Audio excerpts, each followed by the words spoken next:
Frères et sœurs, bienvenue encore une fois sur l'Uloba Pelitea, une chaîne que nous avons placée pour vous assurer la prière en plein confinement, mais je crois que ça pourrait nous aider beaucoup même après ce temps.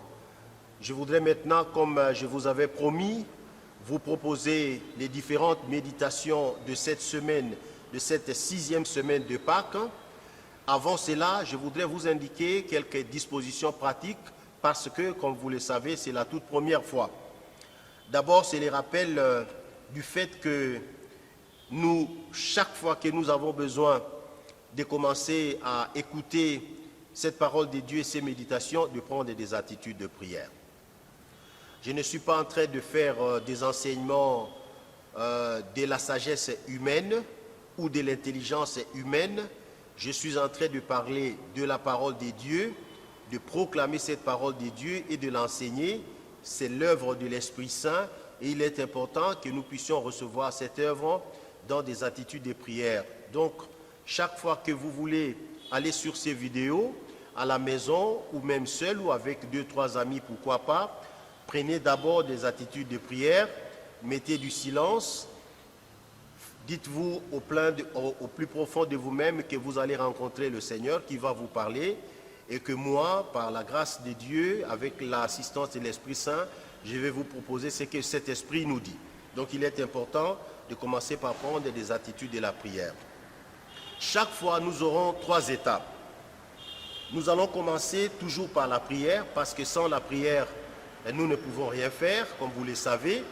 Et notre prière du début aura 2 étapes. Nous commencerons toujours par demander pardon à Dieu parce que, comme vous le savez, nous ne pouvons pas nous approcher de Dieu dans un état de péché. Après cette demande de pardon, nous invoquerons l'Esprit Saint, qu'il vienne non seulement sur moi, votre serviteur, qui proclame cette parole de Dieu, mais aussi sur nous tous qui écoutons cette parole, afin que cette parole de Dieu porte du fruit en chacun de nous et améliore la qualité de notre vie. Après la prière, nous passerons à la proclamation de la parole de Dieu proprement dite.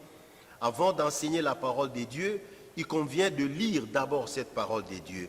Et comme je vous avais dit, je vais proposer à toutes les sœurs, à tous les frères qui me suivent, la façon de faire de l'Église catholique romaine. Nous lisons des séquences des paroles de Dieu. Nous prenons des expériences dans la Bible, on prend des extraits et nous méditons ces extraits-là. Chaque fois, nous prendrons 3 passages de la Bible. Un texte de l'Ancien ou du Nouveau Testament. Je vous proposerai toujours un psaume méditatif et l'évangile de Jésus qui est toujours au centre de la parole de Dieu. Après cela, 3e moment, je passerai à la méditation de la parole de Dieu proprement dite, où je vous donnerai à chaque lecture de la parole de Dieu ce que je peux appeler ici des fruits de la méditation, c'est-à-dire les grâces que la parole de Dieu contient et que chaque fois que nous la lisons, cette parole de Dieu, Dieu nous donne cette grâce. On appelle ça les fruits de méditation. Et ce sont donc des messages ou encore, si vous voulez, des bénédictions de Dieu qui viennent de la parole de Dieu. Et j'attirerai votre attention sur cela et je clôturerai par la prière. Avant de terminer cette introduction, je voudrais vous rappeler que nous allons commencer cette semaine notre neuvaine de Pentecôte. Je vous avais annoncé cela. Cette neuvaine qui va être en direct sur la chaîne YouTube, l'Uloba Pelitea, ça va commencer le 22 mai à 18h, de 18h à 19h, heure de Kinshasa, en République démocratique du Congo. Et ça portera sur le thème « L'Esprit Saint vous enseignera toutes choses ». Nous savons, c'est Jean chapitre 14, verset 26. Je vous souhaite donc une heureuse écoute de la parole de Dieu. Je vous souhaite une riche méditation de cette parole avec moi et que le Seigneur lui-même donne à chacun de vous ce qu'il a déjà prévu. Je vous remercie. Au nom du Père et du Fils et du Saint-Esprit, Amen. Seigneur, nous voulons maintenant écouter ta parole, la parole que tu nous proposes pour nous accompagner durant cette semaine, 6e semaine de Pâques. Avant toute chose, nous nous mettons en ta présence pour solliciter ton pardon. nous nous reconnaissons des pécheurs et comme pécheurs, nous ne pouvons pas nous approcher de toi. Voilà pourquoi tout au début de cette méditation, nous demandons que tu viennes à notre secours, que tu nous pardonnes nos péchés, afin que notre cœur soit pur pour recevoir ta parole que tu vas nous donner et que nous soyons aussi disposés à mettre cette parole dans la prière. Je confesse à Dieu Tout-Puissant, je reconnais devant mes frères que j'ai péché en pensée, en parole, par action et par omission. Oui, j'ai vraiment péché. C'est pourquoi je supplie la Vierge Marie, les anges et tous les saints, et vous aussi de partout où vous êtes, de prier pour moi, le Seigneur notre Dieu.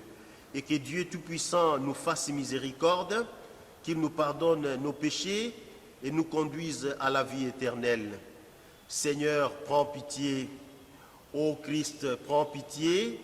Seigneur, prends pitié. Prions le Seigneur. Seigneur notre Dieu, envoie-nous ton Esprit Saint en ces moments de l'écoute de la parole de Dieu, de la méditation de cette parole. Nous ne pouvons pas écouter ta voix si nous n'avons pas ton Esprit en nous. Nous ne pouvons pas bien méditer et recevoir les dons de cette parole si ton Esprit Saint n'est pas en nous. Voilà pourquoi, sois avec nous pendant ces temps, Seigneur. Sois avec moi, sois avec tous les frères, toutes les sœurs, toutes les familles qui en ce moment se disposent à écouter ta parole, à te rencontrer toi-même, pour que par la grâce de l'Esprit Saint, sa force et sa lumière, cette parole nous vienne, prenne corps en nous et produise des fruits en abondance. Nous t'avons ainsi demandé, par Jésus-Christ, ton Fils, notre Seigneur et notre Dieu, qui est ressuscité, qui vit et règne avec toi et le Saint-Esprit, maintenant et pour les siècles des siècles. Amen. Comme je vous ai dit, je vais vous donner maintenant les textes de la parole de Dieu prévus pour ce lundi. Et vous savez que chez nous, on propose toujours 3 textes. Nous sommes donc lundi 18 mai 2020. Voici les textes qui sont prévus. D'abord, nous sommes aux Actes des Apôtres. Vous prenez Actes des Apôtres au chapitre 16, versets de 11 à 15. Ça, c'est la première lecture que nous allons avoir. Actes des Apôtres, chapitre 16, versets de 11 à 15. Si vous terminez la lecture de ce texte, que nous allons d'ailleurs faire ensemble, nous allons vous proposer un psaume. C'est le psaume 149. Vous pouvez chanter ensemble, vous pouvez lire ces psaumes, mais je les ferai aussi avec vous. Après, nous prendrons pour ce lundi le texte de Jean au chapitre 15, de verset 26 jusqu'au au chapitre 16, verset 4. Qu'est-ce qui est dit dans ce texte? Lecture du livre des Actes des Apôtres.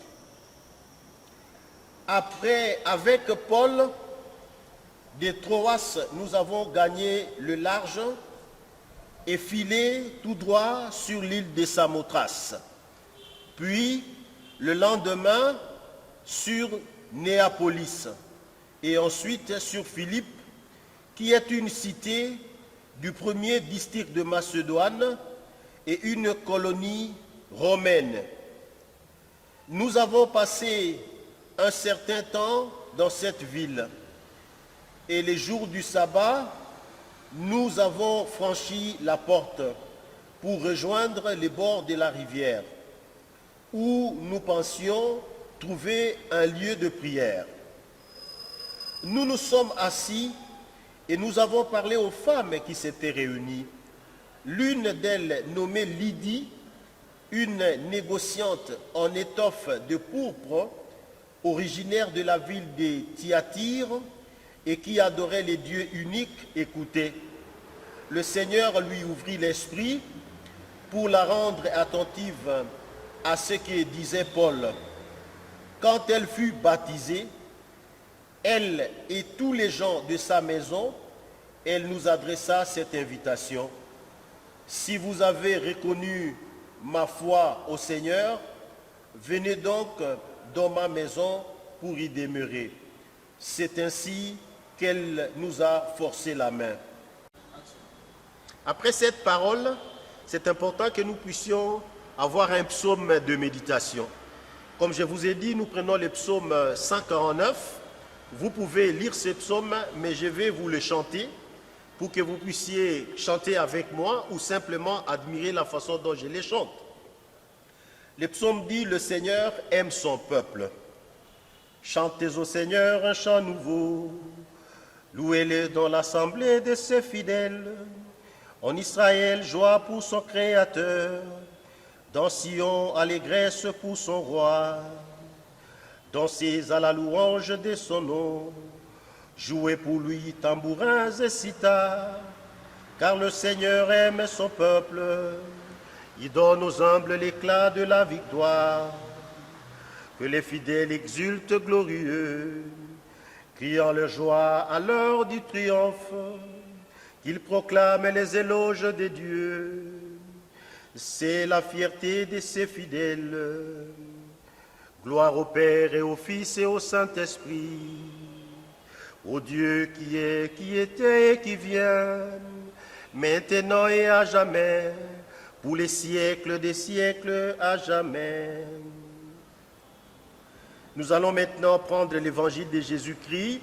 Comme je vous ai dit, la référence biblique c'est au chapitre 15, verset de 26, jusqu'au chapitre 16, verset 4a. Le Seigneur soit avec vous. Proclamation de la bonne nouvelle de Jésus-Christ selon saint Jean. En ces temps-là, Jésus disait à ses disciples, « Quand viendra le défenseur que je vous enverrai d'auprès du Père, lui, l'Esprit de vérité qui procède du Père, il rendra témoignage en ma faveur.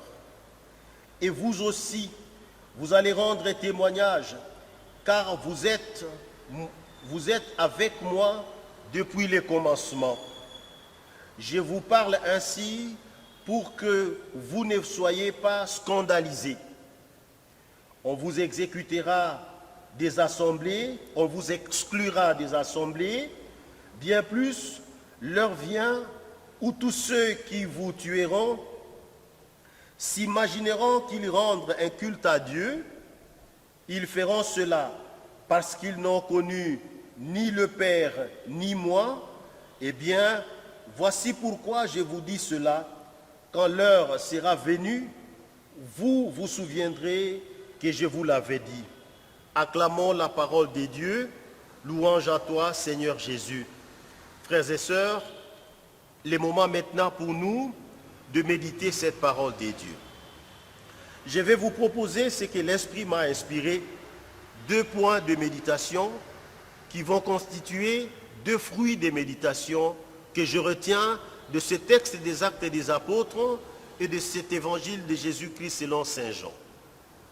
La première grâce que je trouve que nous pouvons obtenir de ces textes, c'est la grâce de recevoir l'esprit de vérité.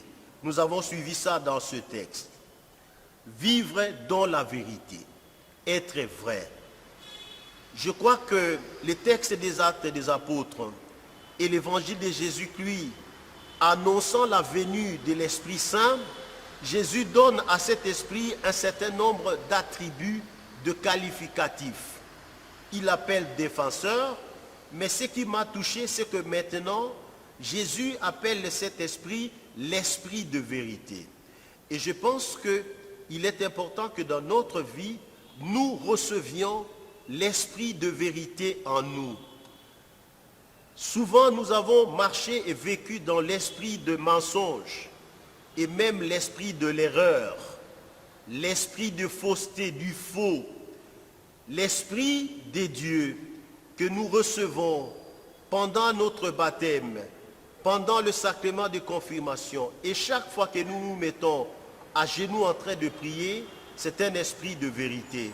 Voilà pourquoi le premier fruit de la méditation, je voudrais que des frères et des sœurs qui m'ont écouté ou qui vont lire cette parole avec moi demandent à Dieu la grâce de recevoir l'esprit de vérité. Il y en a certainement beaucoup parmi nous qui vivent dans le mensonge permanent, peut-être même sans le savoir, ou qui souffrent des mensonges, qui souffrent des contre-vérités. Recevoir l'esprit de vérité, c'est vivre en permanence dans sa vie sans aucune possibilité de mentir un seul jour. Et lorsqu'il vous arrive à ouvrir votre bouche devant vos parents, devant les colères, devant des amis, dire la vérité. Parce que la vérité, au fait, c'est le nom de Jésus. C'est Jésus lui-même qui est la vérité. Voilà pourquoi il dit, l'esprit qui vient, il vous donnera l'esprit de... Ce sera l'esprit de vérité. Ici, en République démocratique du Congo, nous sommes habitués à des expressions telles que l'esprit des morts. Ça veut dire que si vous entrez dans cet esprit, vous pouvez mourir. Mais aujourd'hui, le Seigneur nous dit recevoir l'esprit de vérité. C'est-à-dire que la vérité dans notre vie. Nous sommes dans un contexte où nous vivons beaucoup de l'esprit de l'erreur, de la piraterie, de l'information tronquée, même truquée. C'est important que nous apprenions à éviter le mensonge. Il y en a beaucoup parmi nous qui trompent même parfois sans le savoir. Alors, la méditation aujourd'hui, c'est recevoir l'esprit de vérité. On n'a pas besoin de beaucoup de calculs pour dire la vérité. Mais vous savez, pour dire la vérité, il faut être habité de l'esprit de vérité. Je voudrais donc que le Seigneur nous donne cette grâce à chacun et chacune de nous remplir de l'esprit de vérité. Pour qu'à temps et à contre-temps, partout où nous sommes, devant un plus petit ou un grand, que nous apprenions à dire la vérité. Deuxième grâce que nous pouvons obtenir, c'est la grâce de témoignage de Jésus. Témoigner de Jésus. D'annoncer Jésus, de parler de Jésus. Nous avons suivi comment Paul, avec ses compagnons, arrive et ils doivent annoncer Jésus sans peur. Souvent, nous avons eu peur de parler de notre foi. Nous avons eu peur dans un monde aujourd'hui où les libertés religieuses et les libertés d'expression sont très fortes. Par moments, nous avons pensé que s'exprimer comme chrétien devient un dérangement. Et nous voulons nous taire, nous voulons devenir silencieux. La grâce que ce texte nous apporte et que je voudrais partager avec vous, c'est la grâce de parler de Jésus. Jésus, frères et sœurs, est le sauveur du monde. Beaucoup d'hommes dans le monde, beaucoup de femmes dans le monde, ils ont abandonné beaucoup que leur talent pouvait leur donner. Parce qu'ils ont cru qu'il y a un Dieu parmi nous, c'est Jésus. Alors la grâce d'annoncer Jésus, c'est pour nous un don que nous pouvons demander pour que nous soyons capables de le faire et que son nom ne s'arrête jamais. Et que ce soit lui, Jésus, qui gouverne ce monde, qui préside toutes les réunions, surtout en ces moments de confinement parce que nous sommes attaqués par ces virus, que nous annoncions Jésus sur tous les corps médicaux, les chercheurs, tous ceux qui font des efforts, les gouvernants. Si seulement nous pouvons annoncer Jésus par notre façon de faire, je suis convaincu que nous aurons des réponses efficaces qui nous mettront à l'abri de cette grande souffrance qui a tant duré. Que le Seigneur nous donne le courage, mais surtout la grâce de l'annoncer partout où nous serons. Le Seigneur soit avec vous.